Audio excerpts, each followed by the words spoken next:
Dia a todos e obrigado por aguardarem. Sejam muito bem-vindos à teleconferência de divulgação dos resultados do quarto trimestre de 2024 da Cogna Educação. Destaco aqueles que precisarem de tradução simultânea, que temos essa ferramenta disponível na plataforma. Para acessar, basta clicar no botão Interpretation através do ícone do globo na parte inferior da tela e escolher o seu idioma de preferência, português ou inglês. Para aqueles ouvindo a teleconferência em inglês, há a opção de mutar o áudio original em português, clicando em Mute Original Áudio. Informamos que esta teleconferência está sendo gravada e será disponibilizada no site de RI da companhia, www.ri.cogna.com.br, onde se encontra disponível o material completo da nossa divulgação de resultados. É possível fazer o download da apresentação também no ícone de chat, inclusive em inglês. Durante a apresentação da companhia, todos os participantes estarão com o microfone desabilitado. Em seguida, daremos início à sessão de perguntas e respostas. Para fazer perguntas, clique no ícone Q&A na parte inferior de sua tela e escreva sua pergunta para entrar na fila. Ao ser anunciado, uma solicitação para ativar seu microfone aparecerá na tela e então você deve ativar o seu microfone para fazer perguntas. Orientamos que as perguntas sejam feitas todas de uma única vez. Antes de prosseguir, gostaríamos de esclarecer que eventuais declarações que possam ser feitas durante esta teleconferência relativas às perspectivas de negócios da Cogna, projeções, metas operacionais e financeiras, constituem-se em crenças e premissas da administração da companhia, bem como em informações atualmente disponíveis para a Cogna. Considerações futuras não são garantia de desempenho e envolvem riscos, incertezas e premissas, pois se referem a eventos futuros e, portanto, dependem de circunstâncias que podem ou não ocorrer. Investidores e analistas devem compreender que condições gerais, condições do setor e outros fatos operacionais podem afetar os resultados futuros da Cogna e podem conduzir a resultados que diferem materialmente daqueles expressos em tais condições futuras. Gostaria agora de passar a palavra ao senhor Roberto Valério, CEO da Cogna, que iniciará a apresentação. Por favor, senhor Roberto, pode prosseguir. Obrigado, bom dia a todos e obrigado por participarem da teleconferência para discutir os resultados do quarto trimestre de 2024. Como a gente sempre faz, participam aqui comigo desse call o Frederico Villa, nosso vice-presidente financeiro, e o Guilherme Mélega, diretor-presidente da Vasta. Esse call deve durar mais ou menos 1 hora, composto por 40 minutos de apresentação, seguidos de 20 minutos para as dúvidas.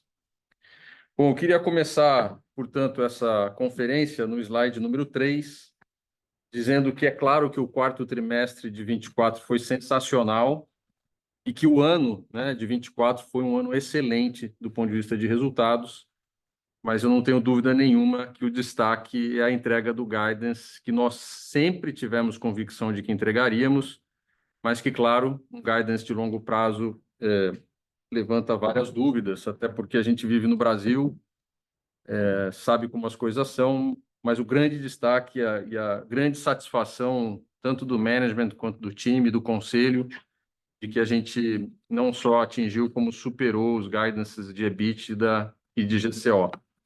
Nós crescemos mais de 3 vezes o EBITDA, o que dá uma média de um CAGR de 33% ao ano nesses últimos 3 anos, no EBITDA. E no GCO fomos ainda melhor, crescemos 4 vezes de 2020 a 2024, um CAGR de 45% ao ano, CAGR, obviamente, então já é o ano, mas é importante destacar que tudo isso foi feito com os mesmos ativos que nós começamos em 2020, um crescimento muito expressivo, sem nenhum M&A ao longo dessa jornada. Aqui, ao longo dessa jornada e na preparação para essa apresentação, várias vezes a gente se questionou quantas empresas no Brasil, diante de uma macroeconomia como essa que a gente vive, mudanças na regulação, a concorrência bastante forte nos setores em que a gente atua, quantas foram as empresas no Brasil que fizeram tamanho crescimento em 4 anos, e que tiveram uma estratégia de turnaround seguido de um crescimento dessa magnitude.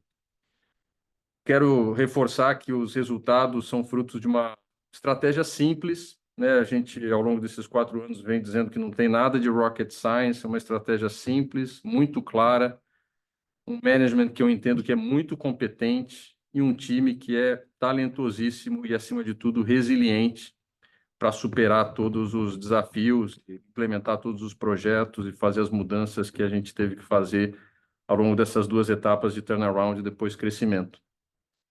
Eu tenho certeza que até aqueles que eram céticos, né, deveriam reconhecer nossa capacidade de entrega e continuar confiando na nossa visão pé no chão e que acredita que consistência gera, sem dúvida, resultados. Com isso, eu queria passar para o slide número 4, mensagens da administração, focando um pouco mais no 4º trimestre e no ano de 24. A receita líquida da Cogna cresceu duplo dígito no 4º trimestre, 13,2%, no TRI e quase 9%, 8,9% em 2024. A gente disse que o 4º trimestre, né, desde o 1º trimestre, a gente disse que o 4º trimestre seria um trimestre forte, e ele foi realmente muito forte, especialmente em EBITDA, também muito forte em geração de caixa. O crescimento do EBITDA recorrente da Cogna foi de 47% no TRI, né, com uma forte expansão de margem, aí, quase 9 pontos, 8,7 pontos percentuais. Eu gosto sempre de reforçar, porque isso aqui reflete a consistência que a gente tanto persegue. Esse é o 15º trimestre consecutivo de aumento de EBITDA e crescimentos consistentes de margem EBITDA. As 3 BUs crescendo muito forte em EBITDA, né? Kroton crescendo 55%, Vasta 28%, Saber 77%. Então, mostra a qualidade dos nossos ativos, a qualidade das nossas BUs e o quanto a gente consegue realmente entregar de resultados. Queria destacar a Saber, né, que superou o guidance que a gente deu. A gente sabe que Saber e PNLD é um negócio um pouco mais difícil de projetar, então a gente iniciou essa prática de dar guidance, demos um guidance de 200 milhões de EBITDA para a Saber, e a Saber entre 200 e 230, né? Era um range, na verdade, e a gente atingiu 257 milhões. Isso aqui mostra a qualidade dos produtos, especialmente essa estratégia, né, de oferecer soluções complementares, soluções para governos, especialmente municípios, mas também alguns estados, de reforço de aprendizagem. Então, um excelente resultado aqui também. Voltando para 4º trimestre, a geração operacional de caixa pós-CAPEX atingiu 337 milhões, é um crescimento de 40%. A gente falou que o 4º trimestre seria forte, é natural que seja assim. A gente tem 2 business, tanto Somos quanto Saber, que faturam e recebem bastante caixa no 4º tri, especialmente a Saber, né?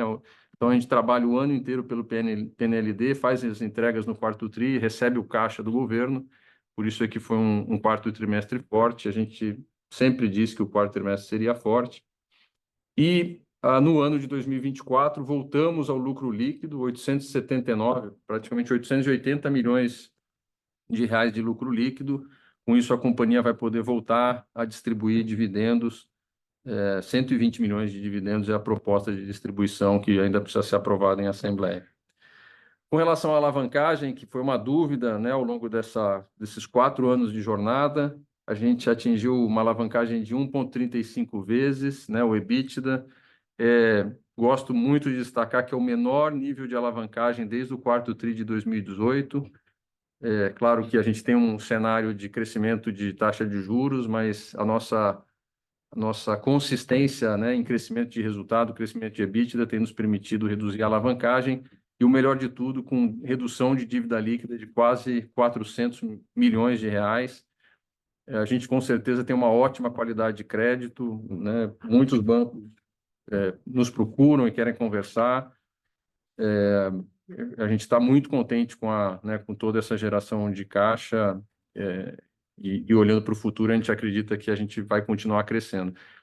As prioridades do uso do caixa continuam sendo para a redução de dívida, dado esse contexto de juros, mas a gente também está fazendo a recompra de ações. Abrimos um segundo programa que a gente já tinha encerrado o primeiro, e mesmo com pagamento de dividendos, a gente entende que a gente vai continuar reduzindo dívida líquida e recomprando ações, porque a geração de caixa vai continuar sendo crescente para 2025.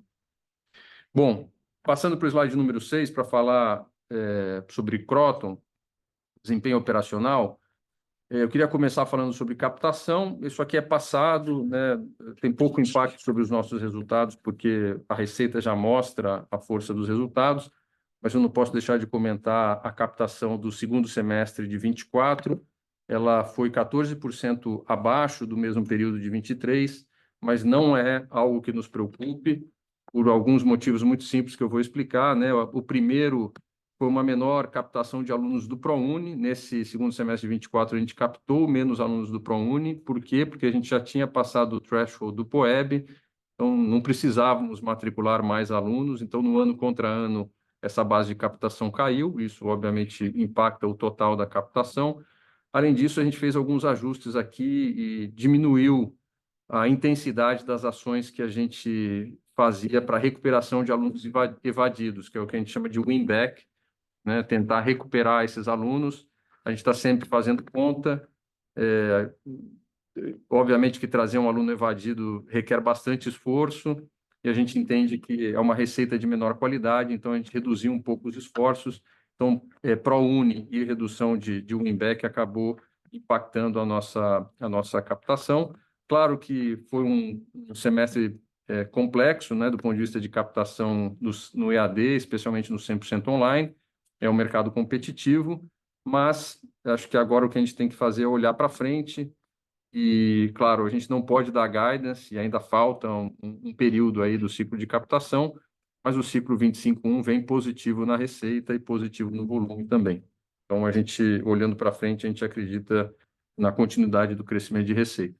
Falando rapidamente aqui sobre evasão, acho que é importante notar que, mesmo com um mix mais concentrado em EAD, a evasão média da companhia continua caindo, caiu 0,4 pontos percentuais, mesmo com um mix maior de EAD, que tem mais evasão naturalmente, mas olhando o próprio taxa de evasão do EAD, dá para ver que, né, caiu ano contra ano. Isso aqui é bem importante para os nossos resultados. Falando especificamente sobre base de alunos crescendo taxas fortes, duplo dígito, 10,5%, todos os segmentos crescendo. Claro que Kroton Med e EAD crescem a taxas maiores, mas eu queria destacar o crescimento do presencial. É o primeiro ano que a gente cresce a base de presencial, né? Não vínhamos crescendo a base de presencial nos últimos 4 anos. Movendo para o slide número 7, falando então um pouco de receita, a receita no trimestre cresceu quase 16%, o que é um crescimento bastante forte. Esse crescimento vem do aumento de volume das últimas safras de captação, que eu sempre falo que elas vão empilhando, né, safra após safra, de boas captações do ponto de vista de receita, impactam, obviamente, na receita total da empresa. A rematrícula tem melhorado cada vez mais, vocês viram lá pelo churn, porque a experiência do cliente está cada vez melhor, né? E, além disso, a gente tem conseguido fazer repasses acima da inflação para os veteranos, que tem ajudado a nossa receita, especificamente aqui no quarto TRI. Eu vou explorar um pouco mais adiante. A gente também teve uma alteração do registro dos descontos para alunos inativos, que também contribuiu para a aceleração da receita no trimestre. No acumulado do ano, a gente cresce 11%. Só um destaque: apesar de ser um crescimento ainda pequeno, a receita do presencial também voltou a crescer. Kroton Med cresceu forte, né, 13,8%, e a EAD cresceu 17%, mas o presencial, que há anos só caía, voltou a crescer, e com essa perspectiva da gente ter um ciclo de captação positivo no presencial também, acho que as perspectivas são positivas para essa linha de negócio. Movendo para o slide 8, falando sobre lucro bruto, acho que o primeiro destaque é o aumento de 20% no lucro bruto no trimestre. Claro que a participação maior do mix, né, de total de alunos de EAD ajuda nisso, porque os custos de EAD são eminentemente fixos, então mais participação de alunos no mix gera um ganho de uma alavancagem operacional. Mas eu quero destacar que a gente também tem conseguido fazer uma formação de turmas no presencial com mais eficiência, então estamos matriculando mais alunos com uma formação de turma melhor. Isso também impacta né, na margem primária e no lucro bruto inicial, então um destaque para isso. Com todos os negócios crescendo o lucro bruto, né? Kroton Med 10%, presencial 30%, EAD 20%, então muito saudável no acumulado do ano também, especialmente Kroton Med e EAD. O destaque final aqui de 2,8 pontos percentuais no total da Kroton nesse trimestre. Movendo para o slide 9, falando um pouco de despesas, acho que eu quero destacar, né, que o total da base de despesas cresceu 3%, né, se a receita cresceu a ritmos muito mais intensos, né, a receita cresceu a 16% e o custo total cresceu 3%, então, obviamente, isso aqui bateu lá na margem. Só um destaque rápido aqui, redução de despesas corporativas, então ganhamos 1,2 pontos percentuais aí de eficiência. Isso aqui é mudança de processo, mudança de sistema, automação, uso de inteligência artificial, tudo isso tem permitido que a gente ganhe eficiência. Redução nas despesas corporativas também, desses mesmos itens, né, de ganho de eficiência, mas também acelerada pela reversão de contingências de 35 milhões de processos tributários aqui no quarto trimestre, tá? Que estavam registrados em 2022 e que a gente reverteu no quarto tri. Obviamente, 35 milhões é um número grande, mas pouco relevante dentro da base total aqui. Acho que eu queria explorar um pouco mais o item da PCLD, que aqui tem uma modificação que acho que é importante ficar claro para vocês. Primeiro, já era esperado que a PCLD viesse um pouco mais forte no quarto TRI por causa da sazonalidade natural, né, de uma PDD maior nos trimestres pares. Então, só lembrando, a gente renegocia no primeiro trimestre com o aluno, renegocia no segundo trimestre, que são os períodos de rematrícula, eles pagam, então a adimplência está alta, mas depois, ao longo dos meses, a adimplência vai aumentando, então é natural que nos trimestres pares a PDD seja um pouco maior. Então, esse é o primeiro item. O segundo item, a gente fez uma mudança no registro contábil dos descontos de negociação de alunos evadidos, tá? Já provisionados. Essa mudança está alinhada, acho que é importante dizer que está alinhada às práticas de mercado, então acho que agora a gente se iguala aí aos demais players, a maneira como eles também fazem esse registro, mas, acima de tudo, o mais importante para nós é que essa mudança vai permitir com que os times de cobrança possam ser mais eficientes nas renegociações e trazer mais caixa para a companhia. Importantíssimo dizer que essa mudança não tem nenhum impacto no EBITDA, ela é neutro no EBITDA, né? Só uma mudança de linhas. E aí reforço que a melhor maneira de olhar a PDD, dada essa sazonalidade dos trimestres, é olhar a PDD no semestre, né? Ou no ano contra ano. A gente deu bastante destaque para isso no release de resultados. Movendo para o slide 10, despesas do ano. As despesas do ano cresceram 3,5%, contra uma receita crescendo 11,4%. Obviamente, isso aqui bate na margem, né? Então, aqui nas mesmas linhas, estão ganhando eficiência em despesas corporativas, meio ponto percentual, ganhando 5,4 pontos percentuais em despesas operacionais. Quero destacar que as despesas de marketing ficaram estáveis, né? Para ser conservador, na prática a gente até ganhou 0,2 pontos percentuais das despesas de marketing sobre a receita líquida, o que reforça o que nós dissemos no primeiro trimestre, repetimos no segundo, né, no terceiro, e agora estamos mostrando aqui no quarto. A gente apenas mudou a estratégia de gastos de marketing, concentrando mais marketing nos trimestres ímpares, no primeiro e no terceiro, e que no ano ia ficar estável. Reforço aqui o ponto, porque acho que isso aqui é uma construção de credibilidade importante, né? Não só porque a gente, ao longo dos últimos 4 anos, vem entregando com consistência, mas reforço o ponto de que o que a gente diz, a gente tem até uma tendência de ser mais conservador, e estamos aqui cumprindo o que a gente disse que faria, né? Do ponto de vista de custos diretos, ganhamos também 1,3 pontos percentuais, em função do que eu já comentei, alavancagem operacional, escala, boa parte dos custos são fixos, então o crescimento de base gera, obviamente, margem. Sobre o PCLD especificamente, né, no ano também tem aquela mudança do registro contábil, mas eu quero destacar que o PMR está estável, 44 dias, estável ano contra ano, então, de fato, não temos nenhum problema na PDD, foi só uma mudança de registro aí. Bom, movendo para o slide 11, acho que isso aqui claro, é resultado de tudo que eu já falei nos slides anteriores, mas o EBITDA cresceu 55% no trimestre, ganhamos 7,4 pontos percentuais de margem.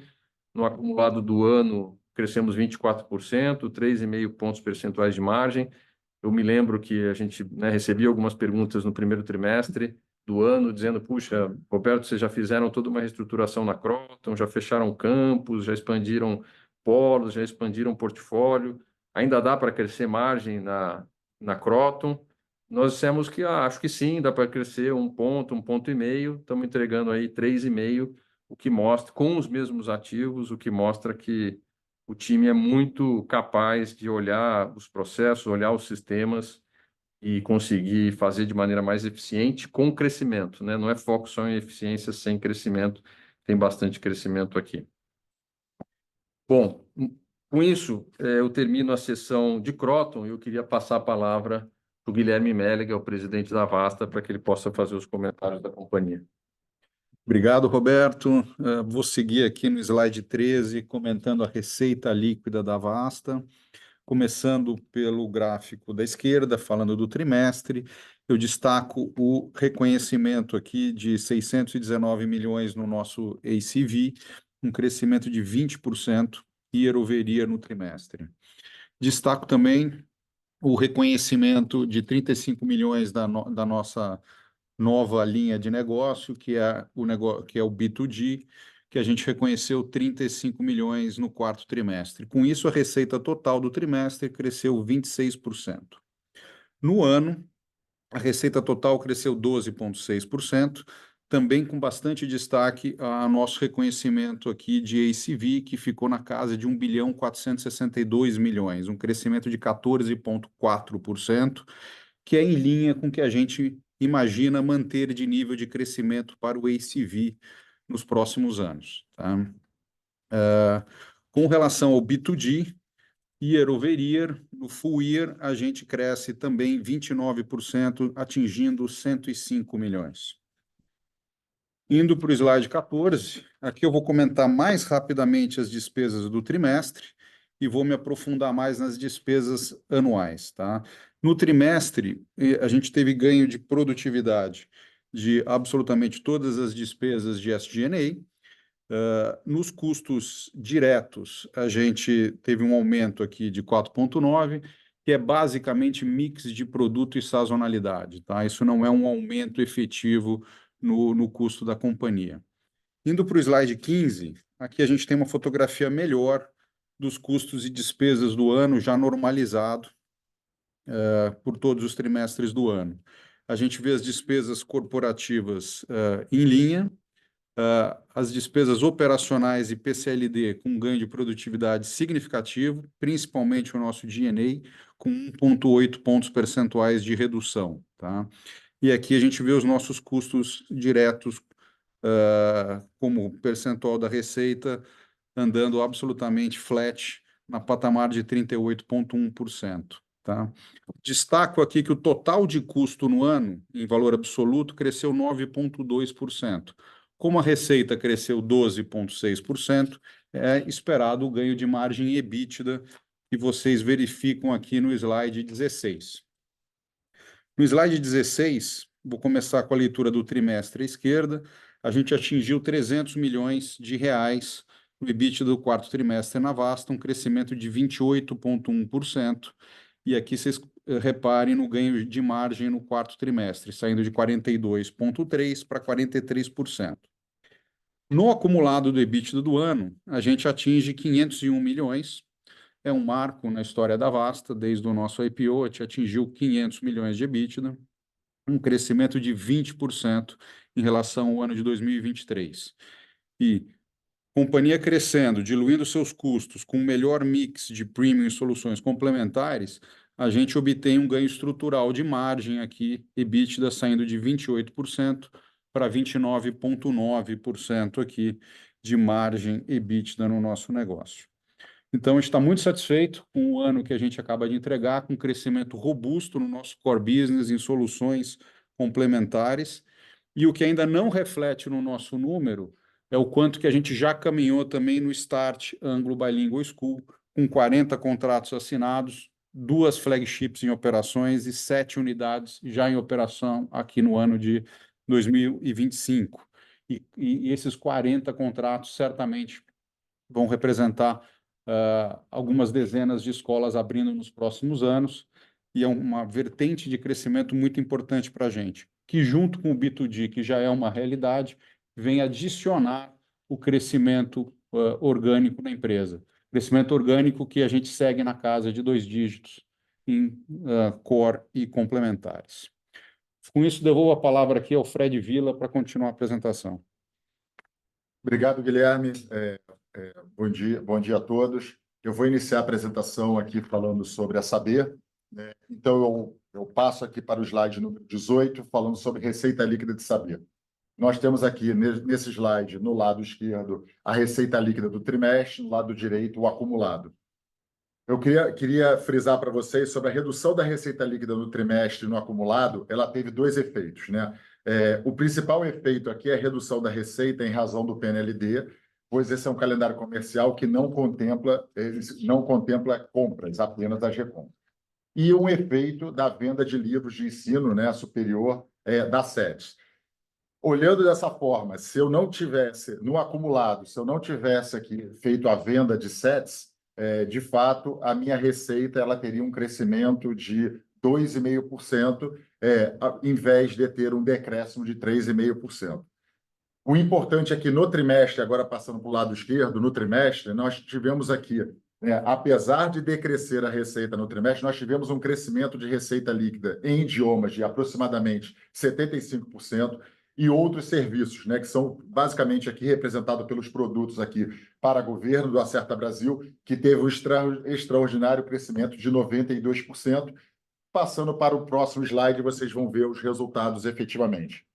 Passando para o slide número 19, né, de Saber, falando sobre EBITDA recorrente e margem EBITDA, o importante é mencionar, dado a dificuldade, né, de projeção aqui pelos analistas de como é que seria a receita, o EBITDA, nós demos aqui, passamos a mercado um guidance entre 200 milhões e 230 milhões acumulados de EBITDA no ano. Atingimos aqui no ano, né, um EBITDA de 257 milhões de reais, então, batendo aqui a parte superior do guidance, aproximadamente 27 milhões de reais. Olhando no trimestre, né, como eu mencionei anteriormente, a expansão principalmente dos produtos de Acerta Brasil, que tem uma margem melhor do que os produtos do PNLD, eles elevaram aqui a nossa margem do nosso negócio. Então, realmente, né, falando sobre a margem recorrente, né, que foi de 50% no quarto trimestre, uma expansão de aproximadamente 23 pontos percentuais. Então, foi um ano fantástico aqui de Saber, um quarto trimestre que era a nossa expectativa, por isso nós passamos o guidance, mas de certa forma superou nossas expectativas, e esse número de EBITDA, né, ele também está no caixa, porque nós tivemos o recebimento também desses produtos dentro do próprio ano de 2024, como já era a nossa expectativa. Indo para a parte final aqui da apresentação, né, eu passo aqui para o slide número 21, falando sobre Cogna, né? Então, falando sobre o trimestre de Cogna, o quarto trimestre de Cogna teve um crescimento de 13,2%. Nós atingimos uma receita de 2.161 bilhões de reais. Lembrando, né, que nós crescemos aqui em todos os nossos negócios, né? No trimestre, nós não crescemos a receita em Saber, mas crescemos a receita tanto no trimestre quanto no ano, né, em Vasta, em Kroton, que representam aproximadamente aqui 90% do nosso negócio. Então, realmente, foi um ano que os nossos negócios entregaram um excelente resultado. Passando para o slide número 22, né, falando sobre o EBITDA, aqui o EBITDA recorrente. No trimestre, nós tivemos um EBITDA de 812 milhões de reais, com um crescimento de 47%, né, e no ano, um crescimento de 25,2%, atingindo 2.174. Lembrando que nós tínhamos, em 2020, nós passamos um guidance a mercado, e nós reafirmamos esse guidance, que o low, né, o piso desse guidance seria de 2,1 bilhões de reais.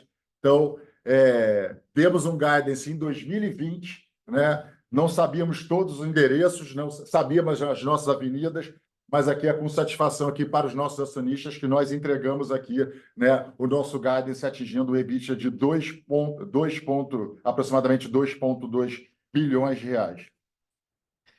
Passando para o slide número 23, falando sobre o lucro líquido, a melhor forma de ver aqui o lucro líquido não é ver o lucro líquido do trimestre, mas ver o lucro líquido acumulado, porque societariamente o que a gente precisa ver é o lucro líquido acumulado. No ano passado, nós tivemos um prejuízo, né, contábil societário de 492 milhões de reais. Só rememorando vocês, no ano passado nós tivemos, né, uma baixa de imposto de renda diferido, né, que impactou o nosso prejuízo, né? E agora, nesse ano, nós tivemos um lucro contábil base para a distribuição de dividendos de 880 milhões de reais. Né? Esse lucro ele advém da otimização da receita, né, principalmente dos nossos negócios de Kroton e Vasta, do forte crescimento de caixa em todos os nossos negócios, do crescimento, né, do EBITDA e dos efeitos de reversões de contingências, né, que representaram, isso está descrito, né, e apresentado no nosso release, as contingências elas tiveram um efeito no lucro líquido de aproximadamente 800 milhões de reais. Com isso, né, a companhia voltou a gerar lucro líquido e a companhia propõe o pagamento de dividendos, né, para maio de 2025, proposto de 120 milhões de reais, que será aprovado na nossa Assembleia Geral Ordinária. Passando para o slide número 24, né, o nosso segundo guidance era a geração de caixa operacional. Né? E aqui nós não temos um guidance de geração de caixa livre, mas eu queria ressaltar tanto a geração de caixa operacional quanto a geração de caixa livre. Né? Nós tínhamos um guidance para o ano de entregar uma geração de caixa operacional de 1 bilhão de reais. Nós entregamos aqui de caixa 1 bilhão e 45 milhões de reais, um crescimento ano contra ano de 17% e um crescimento de trimestre contra trimestre de 40% aproximadamente.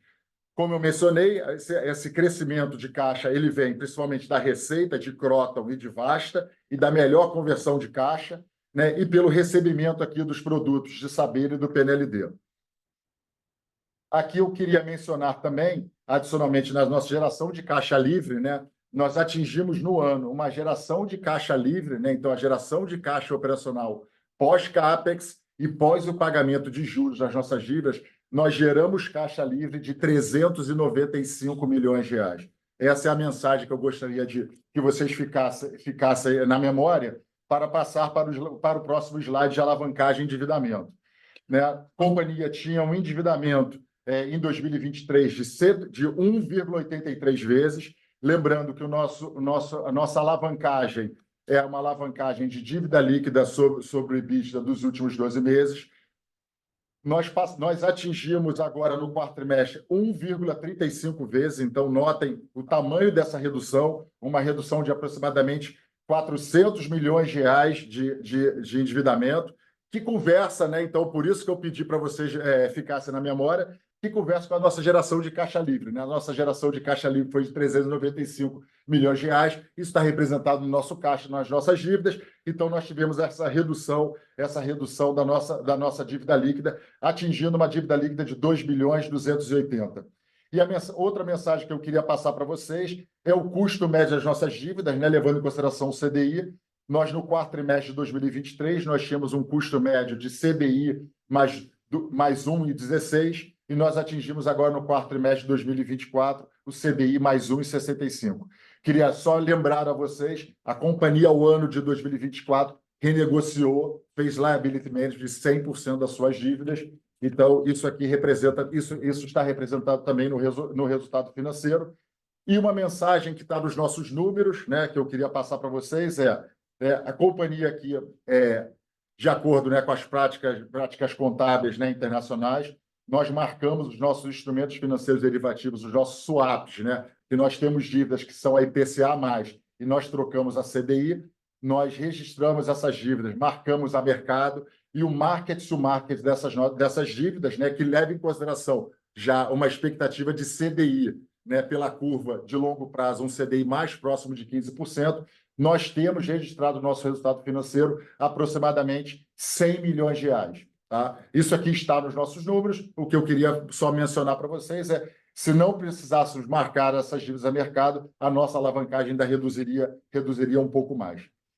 Indo para a parte final aqui da apresentação sobre posição de caixa e alavancagem, a mensagem que eu queria passar para vocês é: a companhia, né, ela tem uma dívida bruta de 4,2 bilhões de reais, uma posição de disponibilidade de caixa equivalente de caixa de 1,3 bilhões de reais, com uma dívida líquida, como eu mencionei anteriormente, de 2 bilhões 280.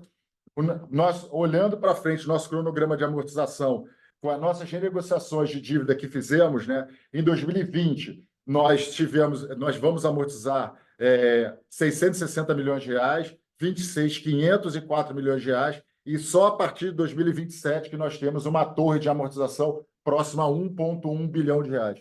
Então, notem aqui que nós não temos aqui nos próximos 2 anos aqui, um cronograma de amortização robusto, e dada a nossa geração de caixa operacional, né? Eu não vou falar sobre 2025, mas só lembrando de 2024. Uma geração de caixa operacional de 1 bilhão de reais e uma geração de caixa livre de 495 milhões de reais, isso aqui não parece nem de perto, nem de longe, é um problema. E a parte final, eu queria só lembrar para vocês, né, que a companhia, em janeiro de 2025, nós anunciamos o encerramento do programa de recompra, né, de aproximadamente 44 milhões de reais, e comunicamos um novo programa de aproximadamente 144 milhões de reais. Em dezembro de 2024, né, nós recompramos, né, aproximadamente 30 milhões de reais. Na nossa visão aqui de alocação de capital, é a melhor alocação de capital que a gente possa fazer, né? Recompra de ações e pré-pagamento de dívidas. Se eu não tivesse feito esse investimento, a nossa dívida líquida, né, ainda reduziria ainda mais. Ela seria de 2.850.000, mas na nossa visão da administração, esse é o melhor investimento que a gente poderia fazer e realizamos.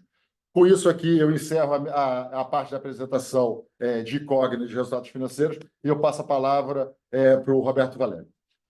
Muito bem, Fred, obrigado. Bom, vamos lá para o slide 27. Para finalizar o ano, então, de 24, como a gente sempre falou, né, a estratégia é simples, são 6 pilares aqui que a gente é muito diligente em acompanhar e buscar melhorá-los em todos. Do ponto de vista de crescimento, então, tivemos um duplo dígito de crescimento nas receitas de Kroton e Vasta. O Fred explicou sobre a sazonalidade de Saber, né, mas o importante é dizer que a gente continua crescendo com melhores indicadores de rematrícula em Kroton, crescimento de vendas de subscrição em Vasta, tanto no core quanto em soluções complementares, novas linhas de produtos que nós não tínhamos, né, de vendas de soluções complementares para os governos, tanto em Vasta quanto em Saber. Então, várias linhas aqui crescendo e ainda com perspectivas de termos mais coisa aí para frente. Em experiência, acho que a gente tem ido muito bem em todos os quesitos, não só a experiência dos alunos, mas a experiência dos clientes em Somos, assim como as experiências de processos com os governos. A Kroton, nesse ano, conquistou mais de 10 prêmios de experiência no mercado, prêmios que são referência, né, que são prêmios importantes, reforçando aqui o nosso compromisso em proporcionar a melhor experiência possível para os nossos alunos. E, obviamente, um reconhecimento da confiança dos alunos e dos clientes. Acho que eu queria destacar 2 pontos. Nos 4 anos, né, desde o início dessa jornada de turnaround, a Kroton subiu 22 pontos percentuais o NPS dos alunos, né, de ensino superior, e a Vasta melhorou 32 pontos percentuais a satisfação, né, o nível de recomendação das escolas parceiras. São resultados realmente incríveis, fruto de um trabalho duro aqui de processos, sistemas, melhoria, foco no cliente, o que é um dos nossos pilares. Eficiência está na veia da empresa, faz parte do nosso DNA, a gente ganha eficiência em todas as unidades de negócio, muito diligente aqui na revisão do modelo operacional, dos processos, convergência de sistemas, uso de novas tecnologias. Isso certamente nos ajudou a atingir esse guidance de 4 anos. Sem essa visão de eficiência, a gente não teria chegado até aqui. E o que é mais bacana, as 3 BUs ganhando eficiência não é né, benefício ou privilégio de uma determinada área, todas as BUs nos seus produtos ganhando eficiência. Gente e cultura, que é um pilar muito importante para a gente gente tem reforçado muito, né, esse espírito de dono, espírito de time, visão de crescimento, pensar no novo, não ficar preso só ao que a gente já sabe fazer, vamos olhar para frente. E os resultados da pesquisa de engajamento anual com os nossos colaboradores mostra melhorias muito positivas. Nesses 4 anos, o ENPS, né, que é o Employee NPS, que é a métrica que a gente usa aqui também, melhorou 17 pontos percentuais, o que mostra que a gente tem um time que gosta da empresa, gosta de trabalhar aqui, está engajado, acredita na estratégia, e isso é uma das nossas grandes fortalezas. Do ponto de vista de inovação, isso aqui também faz parte da nossa estratégia, a gente tem investido muito em várias frentes, não só as que estão no hype, né, como inteligência artificial, mas foco aqui no Corporate Venture Building e também na aliança com startups dentro do conceito de Open Innovation, para a gente trazer melhorias para tudo que a gente pode fazer aqui. Muito satisfeitos por ter ganho o prêmio, né, do valor de inovação. Estamos entre as 30 maiores empresas, as mais focadas em inovação, né? Somos a 27ª e, com certeza, em educação, somos a primeira. E ESG, com várias das nossas ações, especialmente as ações que são focadas em educação, que é o nosso core. Muito contente por poder continuar executando o Prêmio Educador Nota 10, que é o Oscar da educação, né, da educação básica. A gente está muito contente de poder suportar essa iniciativa, além de da realização de vários fóruns aqui de educação e ESG. Com isso, eu fecho a parte de apresentação e vamos abrir, então, para perguntas e respostas. Obrigado. Agora começaremos a sessão de perguntas e respostas. Lembrando que para fazer perguntas, vocês devem clicar no ícone Q&A na parte inferior da tela e escrever a sua pergunta para entrar na fila. Ao ser anunciado uma solicitação para ativar o seu microfone aparecerá na tela e então você deve ativar o seu microfone para fazer perguntas. Solicitamos, por gentileza, que as perguntas sejam feitas todas de uma única vez. Vamos à nossa primeira pergunta. É do Rafael, analista Sell-Side da XP. Rafael, pode prosseguir, por favor? Bom dia, Roberto, Fred, Guilherme, demais participantes. Obrigado por pegar nossas perguntas. Vão ser 3 aqui do nosso lado, tá? A primeira delas é com relação à margem bruta de Croton Med. Como é que a gente deveria ver o comportamento relativo à maior representatividade de EAD no mix que vocês mencionaram ali no release, que acabou impactando um pouco do ticket, né? E tentando entender aqui se teve algum outro efeito que vocês acham que vale a pena comentar. A segunda seria essencialmente um motivo para a volta da provisão que foi revertida no trimestre anterior em Croton. Acho que essa seria uma pergunta mais pontual. E a terceira é olhando um pouco mais para já 2025, já fizeram uma fala breve de como vocês estão vendo, né, contemplando esse ciclo de captação, mas se vocês puderem dar um melhor detalhamento do ponto de vista de competitividade, do ponto de vista talvez de marketing e também separar de acordo com os diferentes segmentos, acho que pode ser interessante. Obrigado, pessoal. Obrigado, Rafael. Eu vou pegar algumas aqui, Fred, fique à vontade para contribuir, tá? Então, com relação à margem bruta de Croton Med, eu te diria, assim, obviamente a gente não pode dar guidance aqui, mas eu te diria que a participação maior de EAD, ela deveria ser neutra do ponto de vista de margem, porque a gente tem 2 efeitos aqui. A gente tem, sim, mais alunos crescendo, mais base de alunos ex-MED na base total, mas a gente tem também a maturação de vários cursos novos. Então, só esse ano aqui, aprovamos mais 110 vagas de medicina, né, em São Luís, em Ponta Porã, o que vai maturar e vai ajudar a margem bruta de Croton Med, além de que a gente tem as maturações dos cursos, especialmente do Mais Médicos 2, que ainda não estão maturadas. Então, assim, no geral, visão geral, eu te diria que ela é neutra para a margem, tá?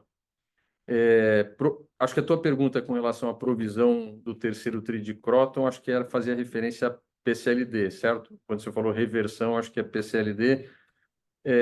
Eu acho que a melhor palavra, Rafael, e aí, Fred, sinta-se à vontade para complementar, não é reversão, é aquele efeito que eu comentei com você. No terceiro TRI, a gente tem, de fato, uma PCLD menor por causa da renegociação, e ela, no quarto TRI, ela volta mais forte, porque o aluno, né, a base de alunos está menos inadimplente no começo do terceiro trimestre, mas ela termina mais inadimplente no quarto trimestre, é natural. Então, senão a gente acaba misturando reversão contábil, não tem nada a ver com reversão contábil ou qualquer coisa assim, é a sazonalidade natural, então tem menos PDD no terceiro TRI e mais PDD no segundo TRI. Eu acho que a maneira como a gente escreveu também no slide talvez tenha trazido essa confusão, não é uma reversão, tá? É uma sazonalidade. E aí, você quer complementar? Não, é exatamente isso, Roberto. É da sazonalidade. Lembrando, né, só dando uma profundidade, nos trimestres ímpares, que são os trimestres de renegociação, se o aluno estar inadimplente, ele tem um percentual dele provisionado. Quando ele renegocia, ele foi renegociado, então ele tem um pagamento caixa. Esse pagamento caixa é uma reversão. Ele é o quê? Eu tenho que reverter a PDD. Naturalmente, né, se esse aluno voltou a ficar inadimplente nos trimestres pares, eu vou retornando com essa PDD. Isso é normal, natural. Eu fiz esse comentário no call de resultados, né, do terceiro trimestre, que a PDD no terceiro trimestre ela não era estrutural, né? A receita líquida sobre PDD no terceiro trimestre ela estava aproximadamente 7%, que isso naturalmente voltaria para próximo de 10%, 11%, que foi o que aconteceu. Então, não tem nenhum efeito de contábil. Isso aqui é natural do nosso negócio e acontece, como o Roberto mencionou, nos trimestres ímpares, né? Eu tenho uma PDD, uma reversão de PDD, então a PDD é menor, e nos trimestres pares, a PDD é maior. E como o Roberto mencionou, a melhor forma de nós analisarmos isso é o semestre e o ano. E dentro do semestre e o ano, ela eu não tenho esse efeito. Muito bem. E a terceira pergunta do Rafael era sobre ciclo de captação. A gente, bom, tomando cuidado aqui para não dar nenhum guidance, né? Falando mais qualitativamente, o ciclo vem positivo, tanto no volume quanto na receita, melhor na receita do que no volume, porque a gente tem conseguido crescer mais em cursos presenciais e cursos híbridos, né? Os cursos que têm presencialidade dentro do segmento de EAD. Então, a gente está positivo para o ciclo, é um ciclo importante que traz bastante matrícula, por isso é que a gente segue positivo com visão de futuro de Kroton. Super claro, pessoal. Obrigado. A próxima pergunta é do Luca Marquezini, analista sell-side do Itaú. Luca, por favor, pode prosseguir. Bom dia, pessoal, tudo bem? Obrigado por pegar nossas perguntas. São duas do nosso lado. A primeira em relação a dividendos, né? Então, a gente viu anúncio de dividendos aí depois de alguns anos. Pensando em 2025, também com uma cabeça de melhora de geração de caixa, puderem comentar um pouco se deve ser um patamar similar, a gente deveria continuar a ver, né, distribuição de dividendos para frente, se deveria ser um patamar similar ao que foi apresentado agora. Então, se puderem, né, dividir um pouco a cabeça aqui em relação ao racional de dividendos, acho que nos ajudaria.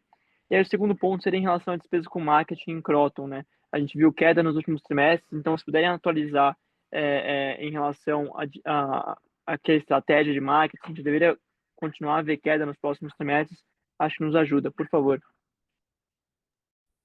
Olá, Luca. Fred falando aqui. Eu vou pegar a primeira pergunta, né, sobre os dividendos. Nós tivemos um lucro que ele teve um efeito aqui sobre as contingências, né? Nós estamos pagando o dividendo mínimo. A nossa proposta, né, o dividendo mínimo obrigatório, como eu mencionei, de 120 milhões de reais. E a companhia que inaugura forte a geração de caixa e continuando crescendo todos os nossos negócios, a gente inaugura aqui uma nova fase, né, de pagamento de dividendos. Eu não posso te dar um guidance de quanto que vai ser o nosso EBITDA e o nosso lucro líquido, né? Previsão de lucro líquido, né? Mas aqui passa a ser o nosso novo normal da companhia, né? A companhia inaugura o ciclo, né, de retornar, né? Retornar para o acionista capital através dos dividendos. Joia.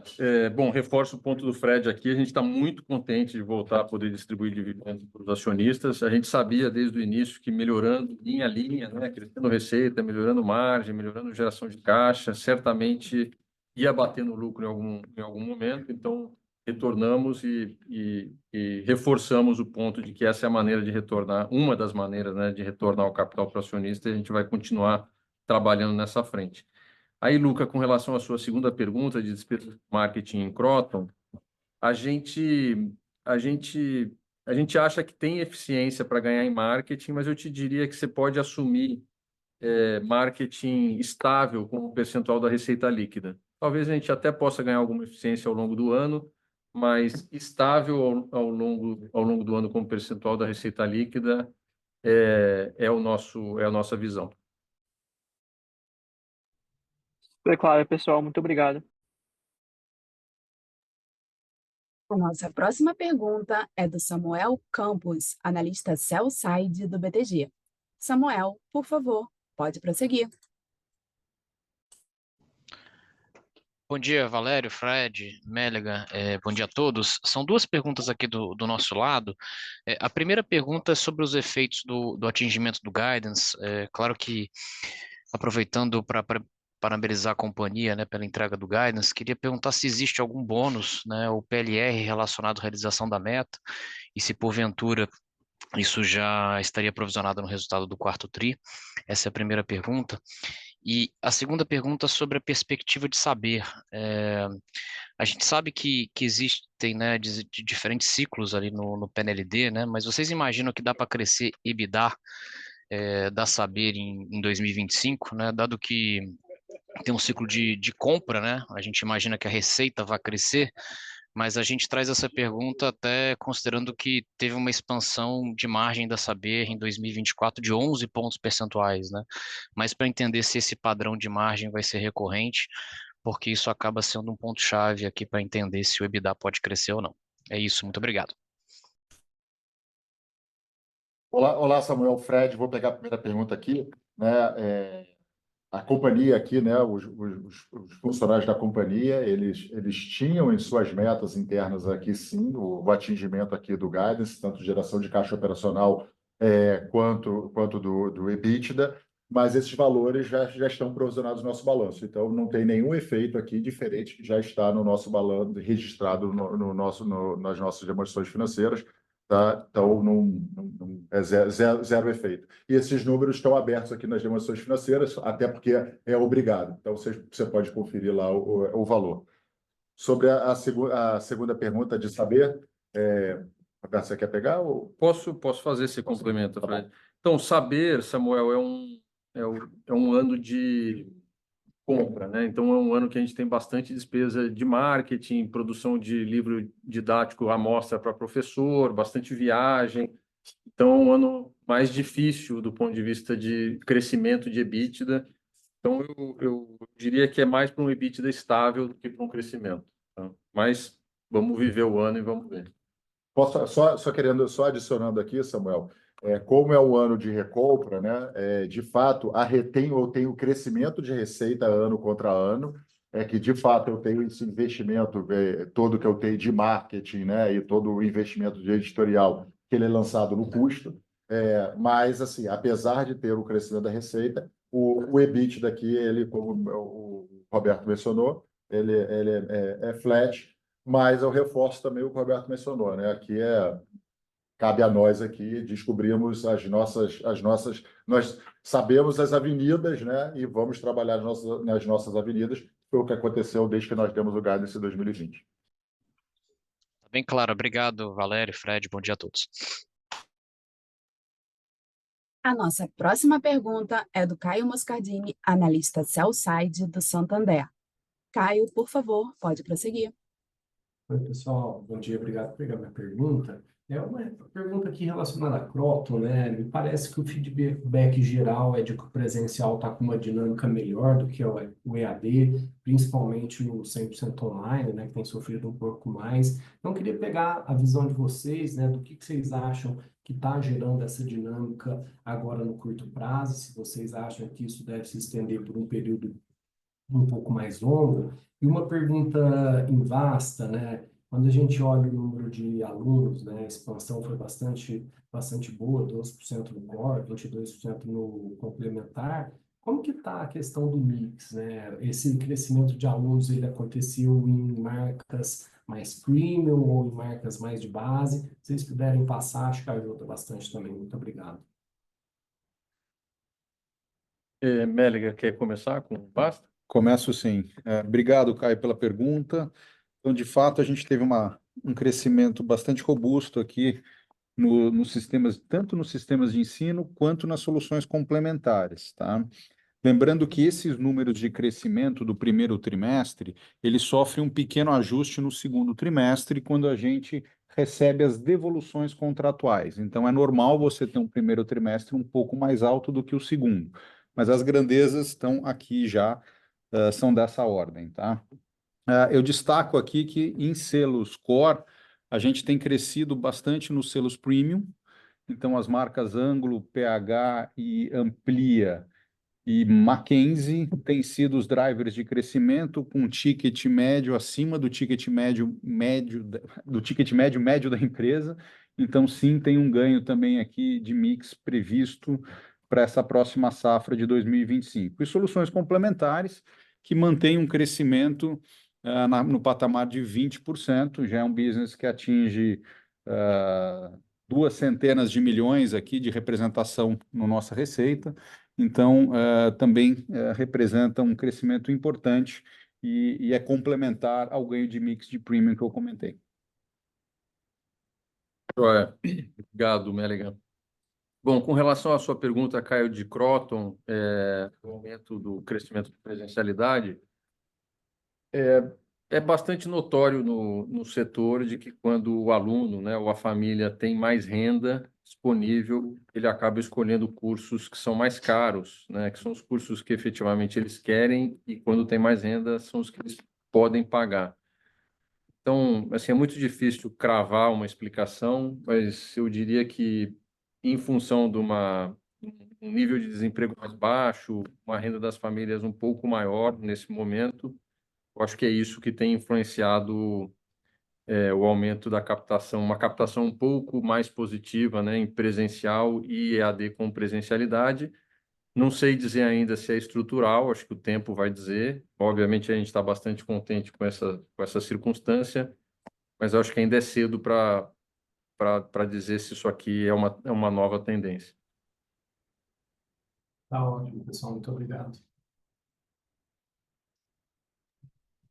A nossa próxima pergunta é da Jéssica Merle, analista sell-side da JP Morgan. Jéssica, por favor, pode prosseguir. Bom dia, pessoal. Obrigada por pegar minha pergunta.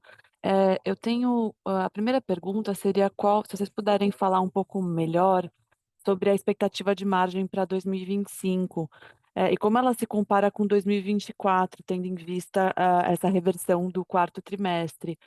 E aí também queria fazer um follow-up na resposta sobre a linha de marketing da Croton. Vocês comentaram que deve ficar estável para 2025. Eu queria confirmar se é isso mesmo, se ela fica estável e mais ou menos quanto que seria esse estável. Muito obrigada. Oi, Jéssica, vou pegar sua pergunta aqui. Fred, fica à vontade para complementar se você quiser. Com relação à expectativa de margem, eu acho que tem duas respostas, né? Depende de como é que vocês olham os nossos números. Se vocês estiverem olhando o número printado, eu diria que as margens são estáveis, né? Então, a gente prevê margens estáveis. Se vocês entendem que a margem que está printada não é estrutural, porque tem one-offs, e aí cada um tem a sua interpretação, aí eu diria que tem crescimento de margem. Bom, e aí com relação a marketing, Croton, eu acho que o guidance aqui é como percentual da receita líquida, tá? Não guidance, desculpa, porque a gente não dá guidance, né? Mas a referência é um marketing estável com percentual da receita líquida, ou seja, em linha com o que a gente fez em 24. Não, entendemos que mesmo com um mercado competitivo como ele é, a gente não vai precisar gastar mais proporcionalmente à receita. Perfeito, muito obrigada.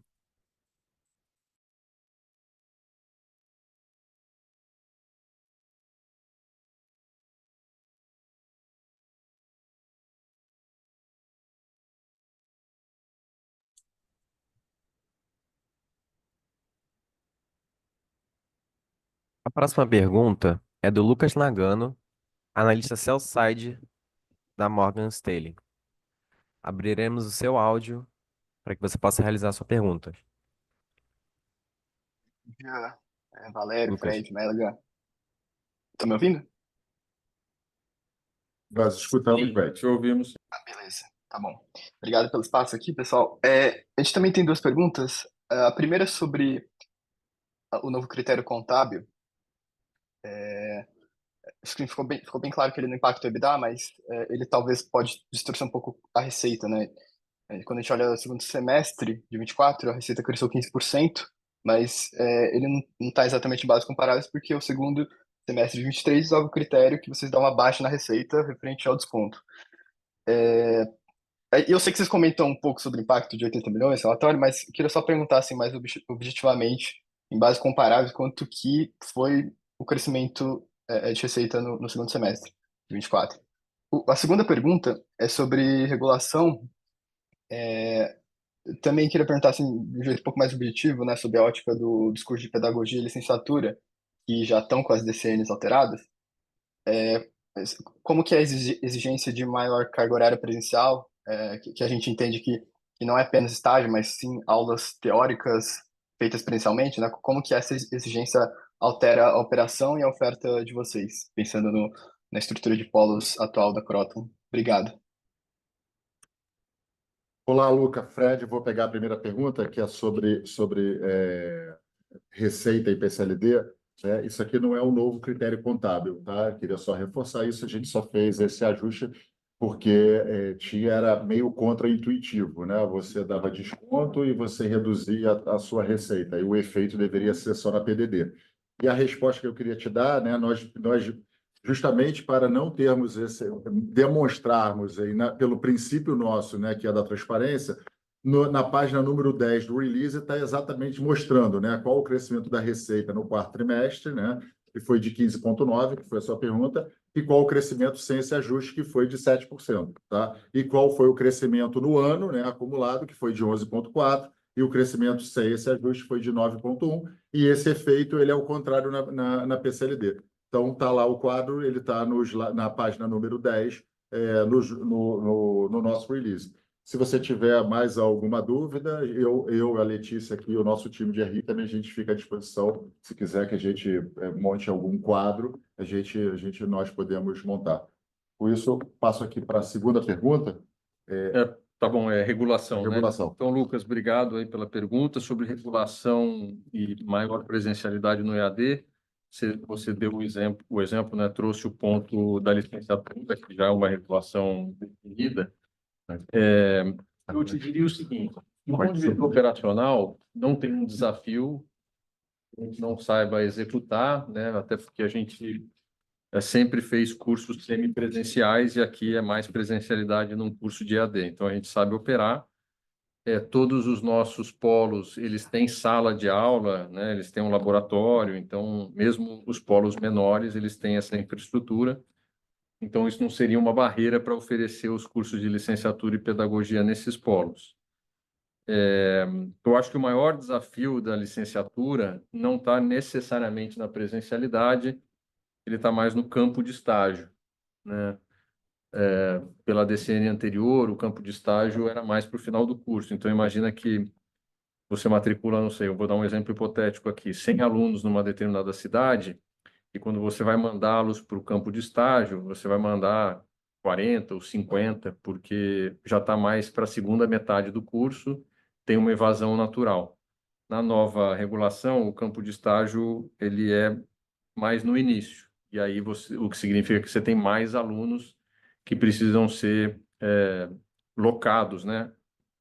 Alocados em escolas para que possam fazer os estágios. Então, dada a quantidade de alunos, acho que esse é o nosso maior desafio, é conseguir encontrar campo de estágio, porque requer uma coordenação as prefeituras ou com os governos do estado.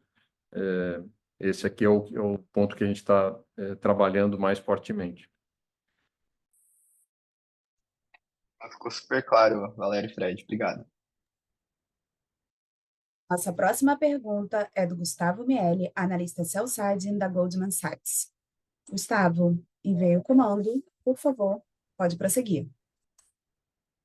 Bom dia, Valério, Fred, Guilherme, obrigado pela apresentação. Eu tenho duas também. A primeira delas, um pouco na toada aqui de alocação de capital, né? A gente vê que essa desalavancagem da companhia, ela traz consigo uma redução de custo de dívida bastante importante também, que tem sido uma bandeira que você já tem sinalizado para o mercado há algum tempo. Só queria entender, mais para a gente afinar o modelo aqui, assim, qual que é o espaço que vocês ainda vislumbram para a redução desse custo de dívida para 2025? Essa seria uma primeira pergunta. E uma segunda, voltando aqui na discussão de Kroton, né? Eu queria só que vocês nos ajudassem a desmembrar esse crescimento de ticket, tanto no presencial quanto no EAD, entre o que foi um reajuste mesmo e o que é o efeito mix, né? Só para a gente entender o quão perto aqui, de fato, da inflação os reajustes de veteranos ficaram nessas duas categorias. É isso, pessoal. Muito obrigado. Obrigado, Gustavo. O Fred pega a primeira sobre custo de dívida. Gustavo, obrigado. Fred falando. Falando sobre alocação de capital, né? Eu reforço aqui, né, o nosso compromisso da melhor alocação de capital para o nosso acionista, né? Preservando sempre, né, o que seria a nossa dívida líquida, né? Nossa redução de dívida líquida foi de R$ 400 milhões, como eu mencionei anteriormente. Na alocação de capital, a gente acredita, né, que a melhor alocação de capital nossa aqui é fazer recompra das nossas ações e pré-pagamento de dívidas. Então, a gente não vislumbra aqui investimentos diferentes dessa alocação de capital. E sobre custo de dívida, a gente já está num patamar praticamente ótimo aqui. Eu acho difícil aqui reduzir a dívida líquida. A redução da nossa alavancagem, ela vem principalmente aqui da geração de caixa operacional do nosso negócio, como eu mencionei anteriormente, né? A companhia, ela sem dar um guidance, e a gente não estamos falando ainda de 2025, isso é uma companhia que gerou uma geração de caixa operacional de mais de R$ 1 bilhão no ano de 2024. Nosso ano de 2025, né, não deveria ser tão diferente. Então, continua aqui natural, mas o nosso compromisso aqui é de alocar capital para gerar o melhor retorno para o nosso acionista. Obrigado, Fred.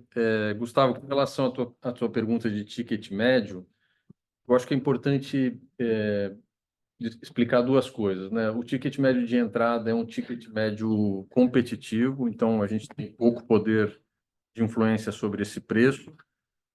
Claro que a gente trabalha preço curso a curso, unidade a unidade, né? Então tem um nível de detalhe muito grande, a gente está sempre buscando otimizar alguns reais aqui, outros reais ali, para que a gente possa ser competitivo no praça a praça, curso a curso, mas sem perder ticket médio, né? Minimizando o impacto de uma potencial competitividade no ticket médio de entrada, mas em compensação a gente tem conseguido repassar através de diversas ferramentas, né? Redução de descontos, redução de bolsa, o ticket médio dos alunos ao longo da jornada dele como veterano, né? Então, o que na média significa que a gente consegue repassar aumento de preço acima da inflação por todas essas ferramentas e estratégias que eu te comentei. Então, tem menos a ver com o mix, porque o mix, especialmente nos últimos ciclos, aí, ele esteve mais concentrado em EAD, né, que tem um ticket menor, é mais por eficiência realmente de operação aqui nas revisões de preço para cada um dos alunos, segundo os clusters que a gente olha. Acho que é uma eficiência operacional mesmo. Claríssimo. Obrigado, Valério. Obrigado, Fred. Bom dia. Nossa próxima pergunta é do Renan Prata, analista sell-side do Citi. Renan, por favor, pode prosseguir. Opa, bom dia, pessoal. Obrigado pelo espaço aqui. São duas perguntas bem rápidas aqui na geração de caixa. Uma é se vocês puderem nos ajudar aqui assim, até meio qualitativamente reconciliar a geração de caixa do quarto tri, né? Eu sei que boa parte veio do recebimento do PNLD, mas assim, só para entender quais foram os drivers. E a segunda é pensando também em geração de caixa para 25, se a gente deveria pensar numa sazonalidade assim parecida com o que foi 24, né? Talvez uma geração um pouco mais forte no quarto tri, ou não sei se vocês vislumbram aí alguma sazonalidade também para 25. É isso, pessoal. Obrigado.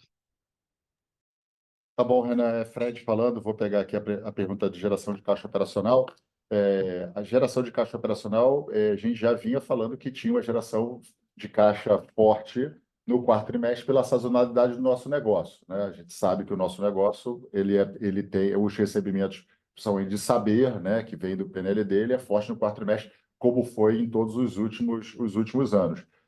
Então, o que eu vejo aqui na reconciliação, né? Aí a gente tem que reconciliar número, eu tenho que bater número com você, né? Mas assim, a gente teve uma geração de caixa operacional positiva, né? Em todos os nossos negócios, né? Nos 3 negócios. Então, isso aqui não foi efetivamente não teve só a geração de caixa operacional em Saber. Eu tive positivo em Croton, eu teve positivo em Vasta e também tive positivo em Saber. Você pode ligar para a gente aqui, a gente te ajuda aqui a guiar, mas é em todos os negócios. E olhando para 2025, eu não vejo que deveria ser nada, não é um guidance, mas eu não vejo que deveria ser nada diferente, né? A geração de. Só lembrando, né?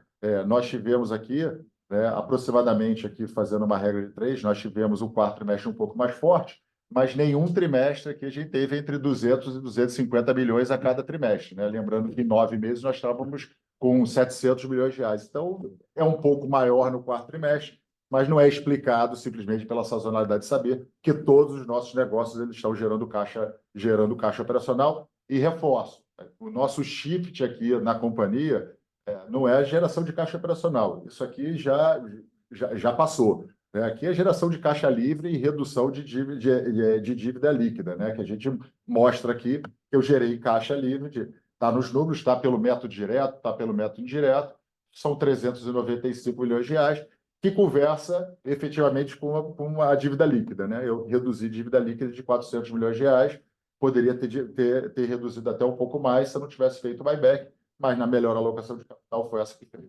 Então, te respondendo, estamos confortável que a sazonalidade deveria ser parecida com o ano de 2024 e o que todos os nossos negócios, reforçar que todos os nossos negócios geraram geração de caixa operacional no quarto trimestre de 2024.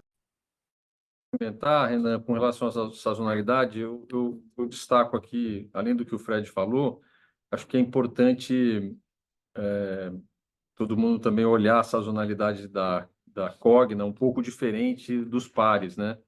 Eu gosto sempre de lembrar que hoje menos de 65% da nossa receita vem do ensino superior, e os outros 35% vêm de Vasta e de Saber. Vasta e Saber têm uma sazonalidade diferente mesmo. Então, acho que quando o mercado, de uma certa maneira, tinha uma certa dúvida com relação a essa capacidade de geração de caixa no quarto tri, é muito mais, talvez, por não colocar na conta e na modelagem a sazonalidade de Saber e de Vasta. E são sazonalidades estruturais. Então, por isso que o Fred está dizendo que, do ponto de vista de distribuição da geração de caixa ao longo dos trimestres, deveria ser muito parecido com o que foi o 24, porque esse é o estrutural da empresa. É assim que nós somos. Não, tá perfeito, pessoal. Muito obrigado, super claro.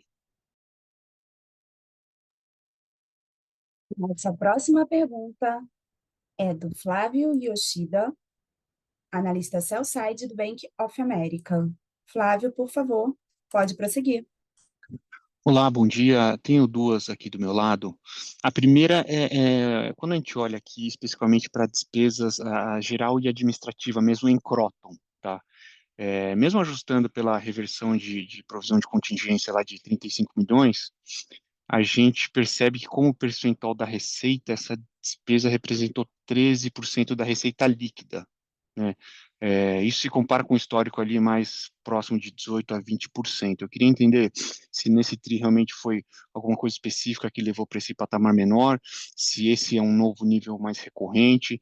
Queria que vocês explorassem um pouquinho esse tema.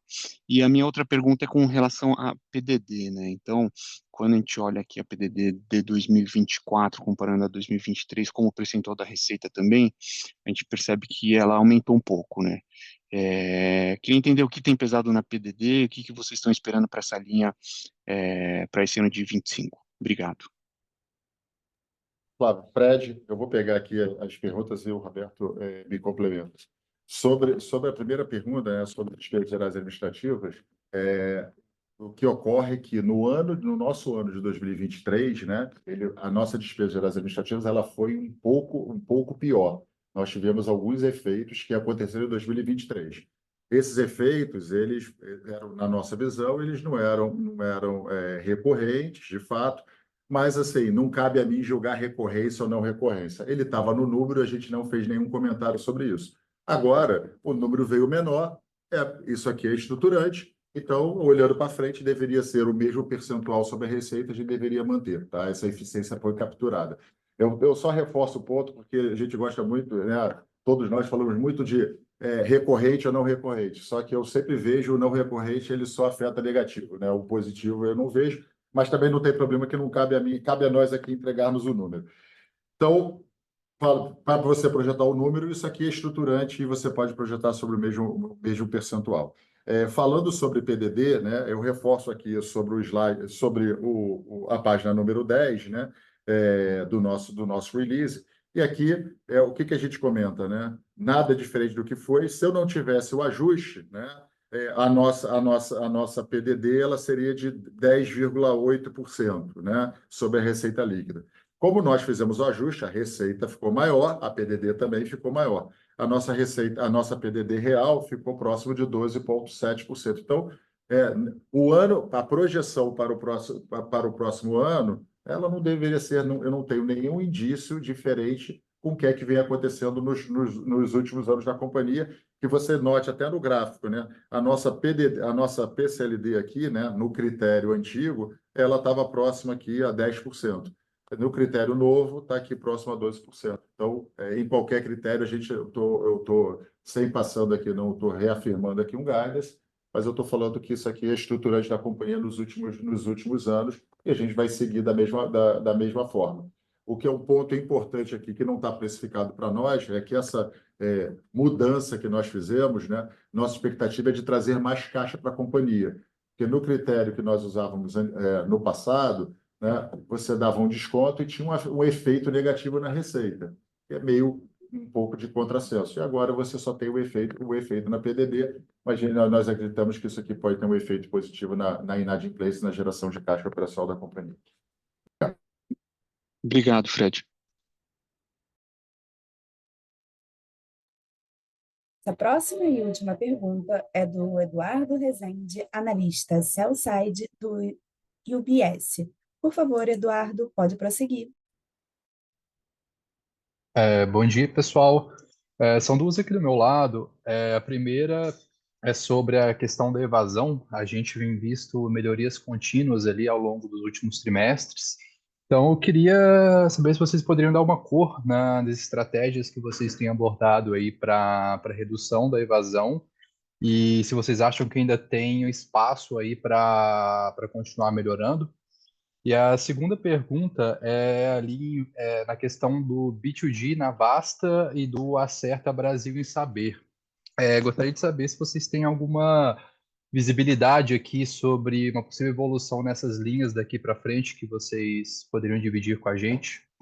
Do meu lado é isso. Obrigado. Obrigado, Eduardo. Eu vou pegar aqui a de evasão, depois o Mélega comenta sobre Vasta e a gente pode complementar o B2G de Saber também. Então, evasão,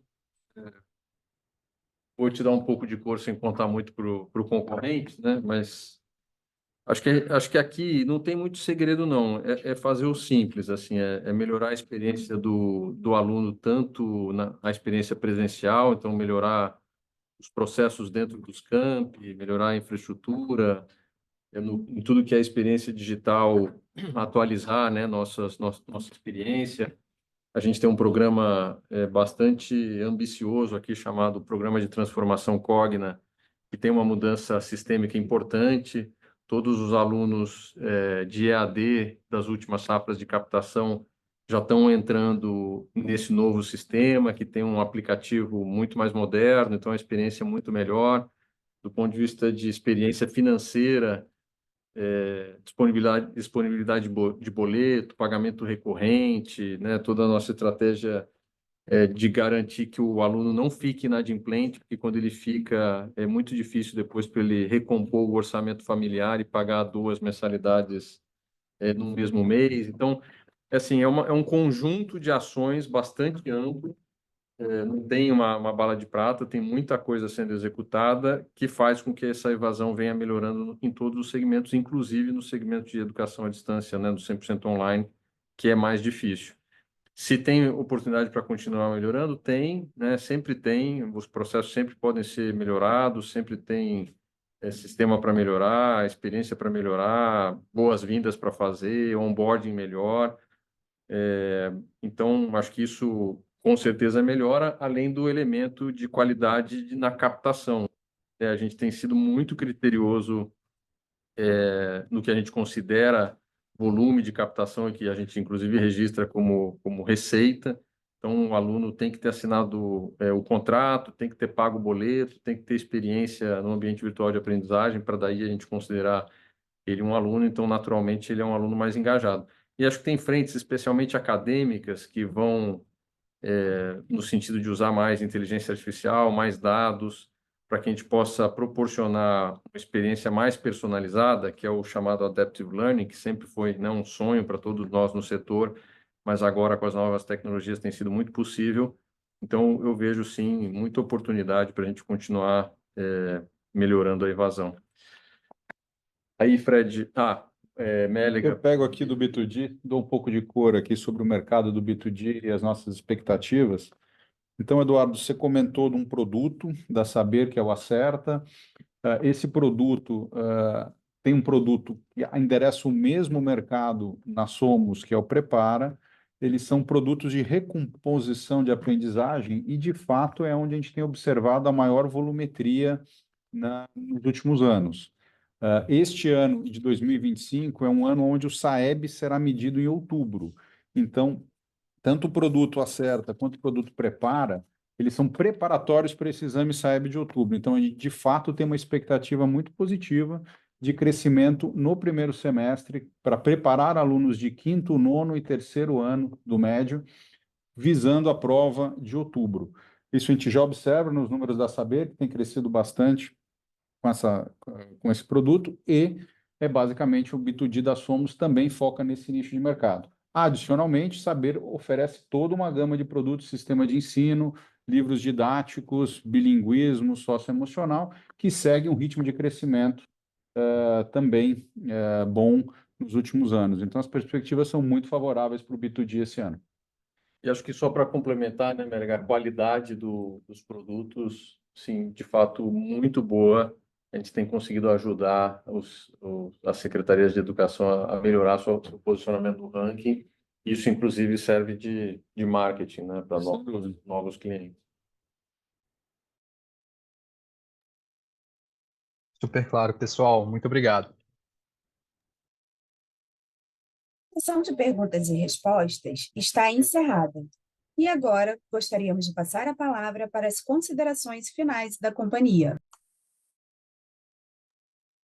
Bom, obrigado. Queria, acima de tudo, agradecer os nossos 24.000 colaboradores por essas entregas ao longo desses 4 anos, né, não só aqui no 4º trimestre, no ano de 24, e dizer que a gente está muito, muito otimista com o que a gente ainda pode construir.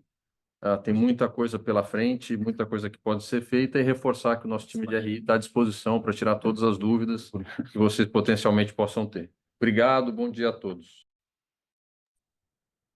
A teleconferência de resultados referentes ao 4º trimestre de 2024 da Cogna Educação está encerrada.